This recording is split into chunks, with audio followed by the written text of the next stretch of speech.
যারা আগে এ ধরনের কাজের সাথে সম্পৃক্ত ছিল তাদের তো নিজস্ব লোক আছে, তারা আবার বের হয়ে হয়তো সংগঠিত করার চেষ্টা করছে। তবে আমরা তাদেরকেও মনিটরিং করে তাদেরকেও যথাযথভাবে প্রয়োজনে আবার গ্রেফতার করার ব্যবস্থা করবে আইনশৃঙ্খলা বাহিনী। এর পাশাপাশি এক ধরনের রাজনৈতিক প্রচেষ্টাও আছে দেশের পরিস্থিতি খারাপ করার জন্য।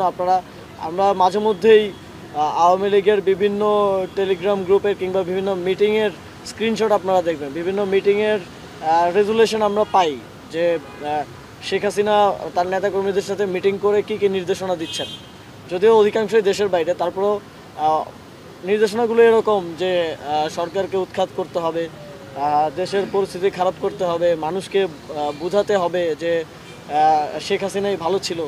তো এই রকম কাজগুলো যখন ওই দিক থেকে চেষ্টা করা হয় তখন তো স্বাভাবিকভাবেই তারা কিছুটা অ্যাক্টিভেট হওয়ার চেষ্টা করে। তবে অপারেশন ডেভিল হান্টের পরে ডেভিল হান্টের মাধ্যমে আমরা তাদের এই প্রচেষ্টাকে ব্যর্থ করা হয়েছে। এবং কত অ্যারেস্ট হয়েছে ডেভিল হান্টে? 1600-র উপরে, ঢাকায় 1600, এই ডিএমপির মধ্যে 1600 প্লাস অ্যারেস্ট হয়েছে।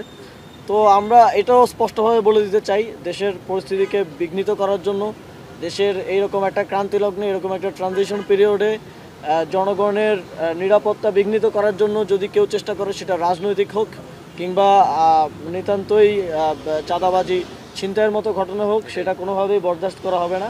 সেক্ষেত্রে আইনশৃঙ্খলা বাহিনী কঠোর থেকে কঠোরতম অবস্থান নেবে।